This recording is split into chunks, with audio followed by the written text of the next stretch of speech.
Hey everyone, God bless you.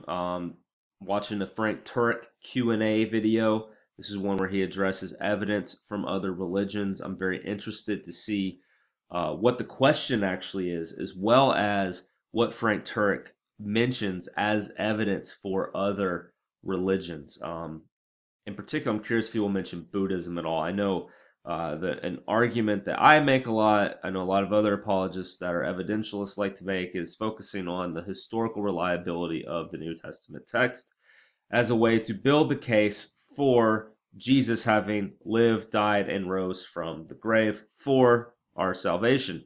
And the flip side is, do other religions have historical evidence like that in terms of the reliability of their text? Has it successfully come to us? And I know usually the religions address on that would be Buddhism or Islam. And it's very hard to find information on the reliability of those texts historically in terms of how they've been transmitted. So I'm curious if Frank Turek will address that or what else will be brought up. So here's the video from Cross Examine. So I got a question. So just add some context. I'm a deist.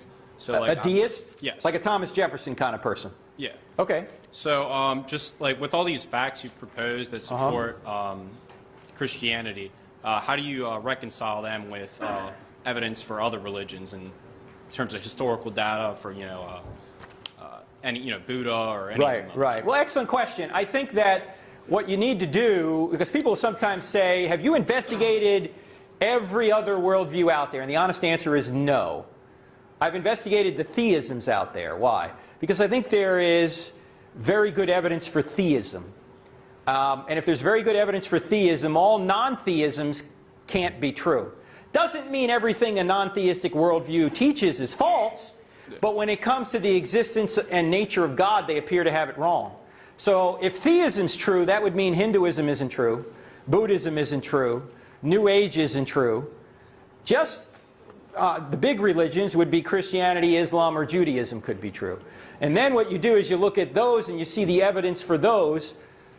Which one of those, if any of them, appears to be the true theistic religion? And I think when you look at the three, first of all, Judaism is just incomplete Christianity in my view, because I believe everything the Jews believe. I just believe the Messiah has come.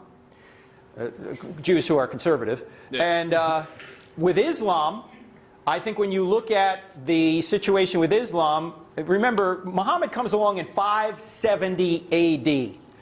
He gets what he believes is a revelation in 610 A.D. He dies in 632 A.D., and the Quran is compiled after him. Muhammad in the Quran says, I don't do miracles, I'm just a plain warner, meaning I just warn people there's one God. There are no miracles attributed to Muhammad until about 150 years later in what's known as the Hadith, the written traditions of what Muhammad said and did. Even many Muslim scholars admit many of the miracles that are in there are not true. They're legendary. So the eyewitnesses of Jesus, however, I think have given us very good evidence that he really rose from the dead. There's no confirming miracle for Islam. There is a confirming miracle for Jesus. And it's interesting, if you read the Quran in Surah 5, I think it's verse 68, the Quran says, O ye people of the book, meaning the Christians and the Jews. O ye people of the book, you have no ground to stand on unless you stand on the law and the Gospels. In other words, the Quran is telling the Jews and the Christians to believe the Old Testament and the New Testament.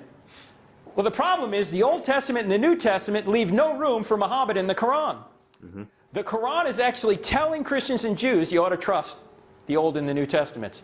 Now, Muslims will come along and say, wait a minute, that was the original Old and New Testaments and they've been corrupted. Yeah, the problem with that is when the Quran was written in the 600s AD, we have full Bibles 300 years prior to that. Yeah. So we know it hasn't been corrupted. So the reason I'm a Christian is because I think the evidence shows that Jesus is God, that Jesus literally rose from the dead. And I just have a personal policy. If somebody rises from the dead, I just trust whatever the guy says. Hey, that was a pretty cool answer. I like that. The person asking the question did specifically ask about the Buddha and the evidence for the Buddha. I thought it was interesting the way Frank Turek just dismissed, I don't really look into Buddhism or Hinduism or the New Age because they're not theism. And I think the evidence for theism is greater. So I think that's pretty cool. It's actually something Frank Turek can do because he definitely starts, from what I understand. I haven't read his book. I don't have enough faith to be an atheist, written with Norman Geisler. I have flipped through it at the bookstore a few times. If I remember correctly, they start more with arguments for deism or theism, I guess, more deism, that there is a God, that there is a creator, and they do that from science. And then from there, they move into, okay, has God revealed himself to us? And they then make the case for the risen Lord. From also thumbing through the book, God is Not Dead, that's the order that book takes. Another apologetic book that I have read in its entirety is Without a Doubt by Kenneth Samples, answering 20 questions of that people have against Christianity or objections.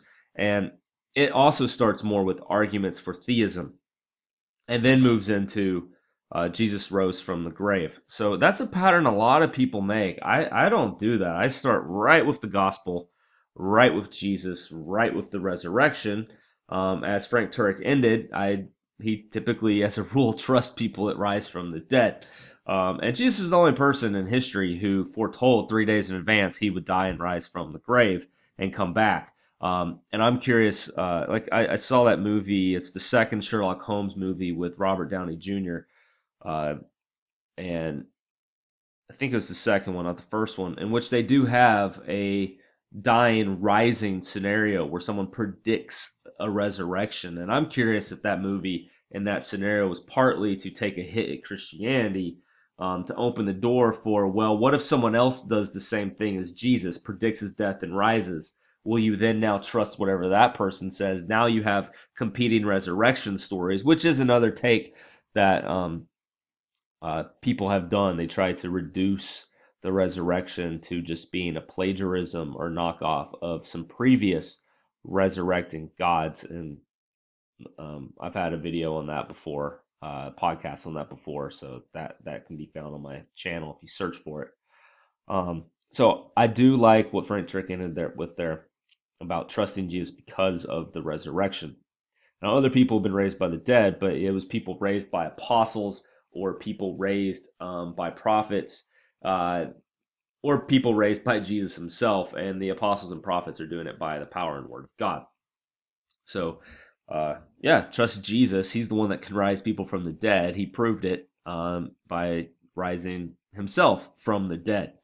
And that's where we focus our attention. And so I think when you get to the point of seeing the evidence is so strong for that, and then you look at everything else, it doesn't have the evidence. There's no way to verify reincarnation so well. And even if you can verify reincarnation in any way, you now have to compete against all those religions that have reincarnation, and none of them have any statements in them that are very strong. And kind of the way he did with Islam, I mean, strong in the sense that it can prove or disprove that religion to be true. And the way he did with Islam, showing this inner inconsistency, is really good. It is the problem that Muslims should be facing. We should be bringing up to every Muslim that your Quran affirms the scriptures of the Jews and the Christians. It's the authority of Allah.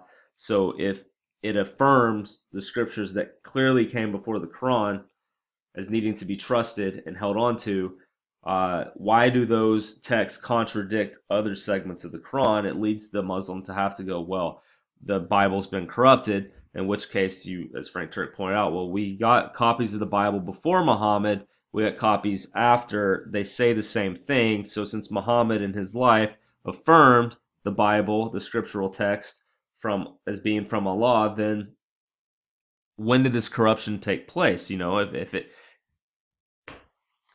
doesn't fit. So the Muslim is forced to go, the Bible's not corrupt and I need to believe the Bible, in which case I can't be a Muslim. Or Allah lied in the Quran in some way, that he can't be a God that can be trusted. Anyways, cool thing. I like the way he kind of dodged it. I also like the humility of saying I haven't looked into every worldview.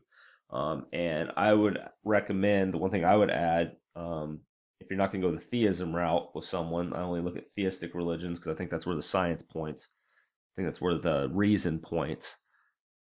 You could point people to look at Christianity first because it's the religion in which God um, is claimed to have directly revealed himself to mankind, and it's the religion in which God um, does everything for mankind for salvation. Why not look at that religion first before any other religion?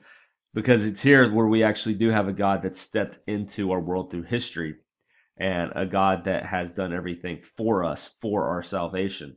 Why not start there? Why would we go to Islam first to see if it's historically true or has evidence? Why go to Buddhism first when you have this one? If you're really just searching all religions, start with Christianity because it's the best and the easiest for mankind.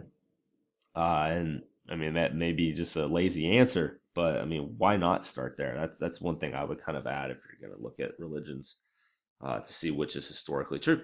All right, cool video, Frank Turek. Thank you for posting it online. Go to the Cross Examine YouTube channel. They do have a lot of videos like that. And I'll probably watch a few of them and just kind of give my feedback or commentary on them. Fun thing for me to do. God bless you guys. Check out my website, contradictmovement.org. Please. Thank you.